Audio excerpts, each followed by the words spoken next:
ወንዶች ላይ የትኛው ነው የሚበዛው ሴት ላይ የትኛው ነው የሚበዛው የሚለውን እናያለን።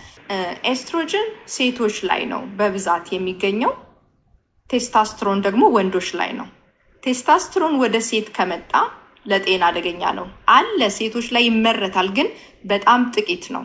ወንዶች ላይ ደግሞ ቴስቶስትሮን መብለጥ ሲገባው ኤስትሮጅን ሃይ ከሆነ እንደ ሴት ጡት ያወጣሉ ጡታቸው በጣም ትልቅ ይሆናል ማለት ነው። የጋይኖኮመስቲያ የሚባለው አይታችሁ ከሆነ አንዳንድ ወንዶች እግራቸው ቅጥን ይልና ከላይ ወፍራም ሆነው ጡታቸው ደግሞ ልክ እንደ ሴት ይሆናል።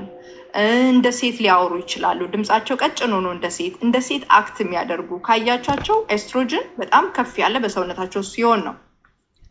አይታችሁ ከሆነ እንግዲህ እነዚህ ችግሮች ለወንድ ካወቁ ምክንያታቸውን አያውቁትም ለምን እንደዛ አክት እንደሚያደርጉ ግን የኤስትሮጅን ብዛት በሰውነት ውስጥ እነዚህን ችግሮች ያመጣሉ።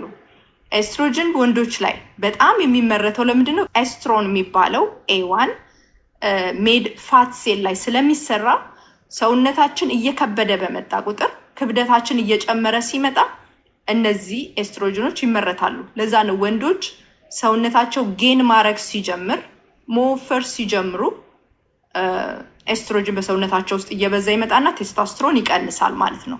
ቴስቶስትሮን የወንዶች ሆርሞን ነው ወንድ መሆናቸውን የምናቀበት ማለት ነው። ፀጉር እንዲያወጡ መስል እንዲያወጡ ወንድ የሚባለውን ነገር ማየት እንድንችል በእነሱ ላይ ቴስቶስትሮን መብዛት መቻል አለበት። ኤስትሮጅን በጣም ትንሽ ነው መሆን ያለበት ከዛ ከበለጠ ግን እንደ ሴት ነው የሚሆኑት። ለዛ ነው አሁን ባለው ነገር ራሳቸውን ለመቀየር የሚፈልጉ ሰዎች እንደዚህ አይነት ነገር ነው የሚጠቀሙት። ሲንቴቲክ ቢሆንም ለወንዶቹ ኤስትሮጅኑን በማስበለጥ ሴት ሆናለሁ ካለ ወደዛ ሴቷም ወንድ ሆናለሁ ካለች ቴስቶስትሮኑን ነው የሚያስተካክሉት ማለት ነው። በሰውነታችን ውስጥ ኤስትሮጅን እንዲበዛ የሚያደርጉ ነገሮች በጣም ግልጽ ናቸው። ብዙ ጊዜ በአንድም በሌላም ተናግረናል። ምክንያቱ ምን ሊሆን ይችላል መሰላችሁ? የምንበላው በተለይ የእንስሳት ተዋጽኦ አብዛኞቹ ሆርሞን አላቸው። ሆርሞን ይወጋሉ የእንስሳት ተዋጽኦ በምንበላ ጊዜ ስጋው፣ ቺዙ፣ ወተቱ ሆርሞን አላቸው። እንስሳቱ ራሳቸውን የቻለ የራሳቸው ሆርሞን አለ። በዛ ላይ ደግሞ ግሮዝ ሆርሞን ይወጋሉ እንዲወፍሩ ቶሎ እንዲደልቡ የሚደረጉበት ሁኔታ አለ። እነዚህ ነገሮች አቮይድ ማድረግ አለብን። ለዛ ነው ግራስ ፌድ ግራስ ፊኒሽ ኦርጋኒክ የምንለው ማለት ነው። እና በብዛት ደግሞ የሚረጨው ኬሚካል ማለት ነው የተለያዩ ባክቴሪያዎች እንዳይበሉት የተዘራውን ነገር የሚረጭ ባክቴሪያ አለ። ቬጂቴብሎቹ ደግሞ ጄኔቲክሊ ሞዲፋይ የተደረጉ ናቸው። አንድ እነዚህ ነው። ሌላው ደግሞ በተለይ ድርቀት ካለብን ኤክሰስ የሆነው ኤስትሮጅን ኤሊሚኔት የሚደረገው በባዝሩም በምንቀመጥበት ጊዜ ነው። ኮለን ላይ ከተቀመጠ ያ ወደ ሰውነት ውስጥ እንደገና ሪሳይክል አድርጎ ይመለሳል ማለት ነው። ድርቀት ካለ ፎከስ ማድረግ አለብን የምንበላው ምግብ ትክክለኛ ምግብ መሆኑን በቀላሉ ዳይጀስት ተደርጎ በቀላሉ ኤሊሚኔት መደረግ መቻሉ ፋይበር ያለበት ምግብ መሆኑን ማረጋገጥ ይኖርብናል። ሌላ በተለይ አልኮሆል የምንጠጣ ሰዎች ጉበት አይደለ ኤክሰስ የሆነውን ኤስትሮጅን ብሬክዳውን የሚያደርግልን ጉበት ላይ ነው። ኦልዌይስ ጉበት ሌላ ስራ ካለው በተለይ አልኮሆል ከገባ ቅድሚያ የሚሰጠው ቶክሲክ ለሆኑ ነገሮች ነው። ቀድሞ አልኮሆሉን ኤሊሚኔት ማድረግ ስላለበት ሌላ ስራዎችን ወደ ኋላ ይተዋቸዋል ማለት ነው። አልኮሆልን ክሊን በማድረግ ኤሊሚኔት ለማድረግ በሚያደርገው ጊዜ ያንን ብሬክዳውን ለማድረግ ጊዜ አይኖረውም ማለት ነው። ኦልዌይስ እነዚህ ችግሮች በሰውነት ውስጥ እንዲበዙ ያደርጋሉ። ሌላ እነዚህ ዚኖ ኤስትሮጅን የሚባሉት ከተለያዩ ፕላስቲክ ከምንጠጣው ውሃ ጋር ተገናኝቶ እያንዳንዱ ባትል የምንጠጣው ውሃ ወደ ሰውነታችን ውስጥ ፕላስቲኩ ይገባል እና ይሄ ዚኖ ኤስትሮጅን ከኛ ኤስትሮጅን ጋር ተመሳሳይነት ስላለው ሰውነት ውስጥ ሲገባ እንደ ኤስትሮጅን ነው የሚያስበው እና ኤስትሮጅን ብዙ ሰውነት ውስጥ እንደሚመረት ነው የሚያስበው ሰውነት እና ኤስትሮጅን ሰውነት ውስጥ እንዲበዛ ያደርጋል። እና ከፕላስቲኮች ምግብ ሰርተን ትኩስ ምግብ ፕላስቲክ ላይ የምንገለብጥ ከሆነ በፕላስቲክ አድርገን ማይክሮዌቭ የምናሞቅ ከሆነ የምንቀባቸው ኬሚካሎች ሎሽን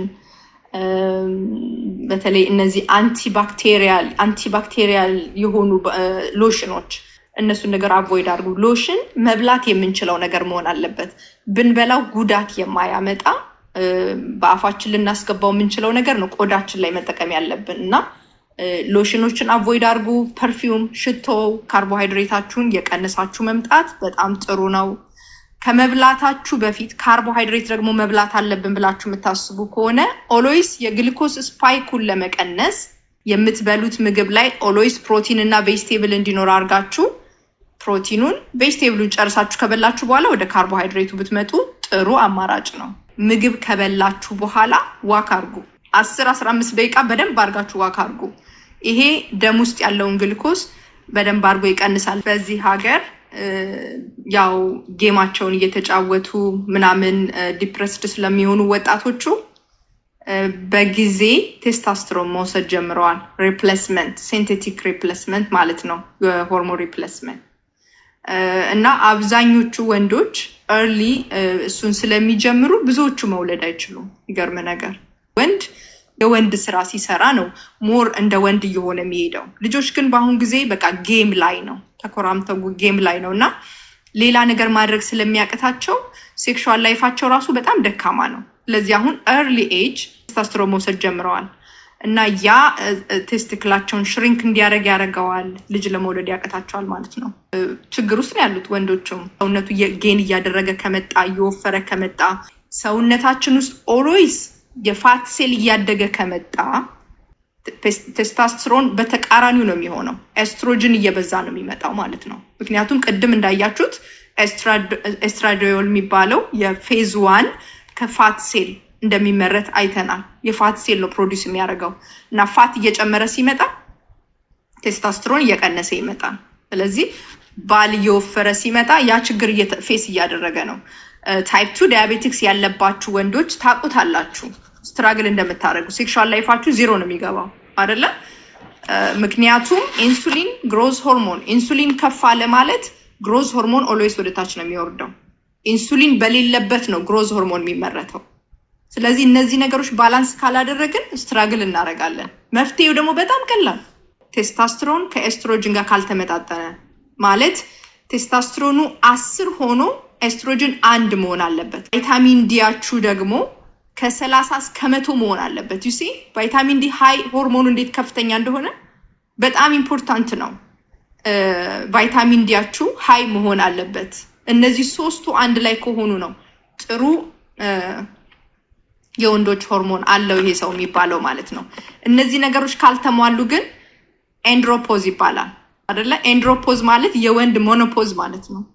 ወደዛ ደረጃ ካልመጣ ወንዱ ጋር እነዚህ ነገሮች ካልተሟሉ የሴቶች የምንድን ነው ኤስትሮጅን በሰውነት ውስጥ ይበዛና ማለት በቃ ሴክሹዋል ላይፉ 0 ይገባል። እሱ ብቻ ሳይሆን ዲፕረስድ ይሆናል፣ ሞቲቬሽን የለውም፣ ፊውቸር የለውም፣ ፕላን አያወጣም። በጣም በቃ ተስፋ ቆርጦ ነው የሚኖረው። ብዙ ጊዜ ወንዶች እንደዛ ይሆናሉ። ስለዚህ ኤንድሮፖዝ ማለት እንደዛ ነው ማለት ነው። በወንዶችም አለ። ወንድና ሴት ታመዛዝኑ ወንድ ነው በብዛት በህርት አታክ የሚጎዳው፣ ህርት አታክ የሚያገኘው ማለት ነው። ሴት ከመኖፖዝ በኋላ ነው ህርት አታክ የሚመጣባት እንጂ ከዛ በፊት ሴፍ ናት ኤስትሮጅን ስላለ በደንብ። ግን መኖፖዝ ስትገባ ከነሱ ከወንዶች እኩል እንትናለን ችግር ሊመጣ ይችላል ራሳችን ማንጠብቅ ከሆነ። ስለዚህ እነዚህ ነገሮች ናቸው ኢምፓክት የሚያደርጉንና ቴስታስትሮን እንዲመረት ዚንክ በጣም ኢምፖርታንት ትልቅ ሮል አለው። የስኳር መጠናችንን ፊክስ ማድረግ፣ ኢንሱሊን በዝቶ እንዳይገኝ። ኢንሱሊን ከበዛ በደም ውስጥ ግሮዝ ሆርሞን አይኖርም። ኢንሱሊናችንን ኮንትሮል እናድርግ። ቫይታሚን ዲ ከሌሎች ሆርሞን ጋር ባላንስ ማድረግ እንዲችል እናድርግ። የምንበላው ምግብ እነዚህ አሁን ቅድም ያልኳቸው ሆርሞን ያለባቸው ምግቦች የምንበላ ከሆነ ኤስትሮጅን በሰውነት ውስጥ መብዛቱን ይቀጥላል ማለት ነው። እንደ ሴቶች ኤስትሮጅን ዚኖ ኤስትሮጅን የሚባለው ከኛ ሆርሞን ጋር ተመሳሳይነት ያለው ሆርሞን ነው። ተመሳሳይነቱ ከቀጠለ ሰውነታችን ውስጥ ያ ነው የሚበዛው ማለት ነው እና ቴስታስትሮኑ ይቀንስብናል። ለዚህ መፍትሄው ጾም በጣም ኢምፖርታንት ነው ለወንዶች። ፋስት ስታረጉ የግሮዝ ሆርሞን በደንብ አድርጎ ከፍ ይላል። ለምን? ስንጾም ምግብ ስለማይገባ ኢንሱሊን ይቀንሳል። ኢንሱሊን ሲቀንስ ግሮዝ ሆርሞን ከፍ ይላል። በዛ ጊዜ ለቴስታስትሮናችሁ በጣም አሪፍ ነው ማለት ነው። ስለዚህ የተለያዩ ሰፕሊመንቶችን ዚንክን፣ ቫይታሚን ዲ፣ ማግኒዥየም፣ ሜታል የተደረገ ቢ ኮምፕሌክስ ሰፕሊመንቶችን በመውሰድ ፋስት እያደረጋችሁ ቀዝቃዛ ውሃ ከወገባችሁ በታች በጣም ከባድ የሆኑ ኤክሰርሳይሶችን ብረት መግፋት የእናንተን ቴስቶስትሮን በደንብ አድርጎ ባላንስ ያደርገዋል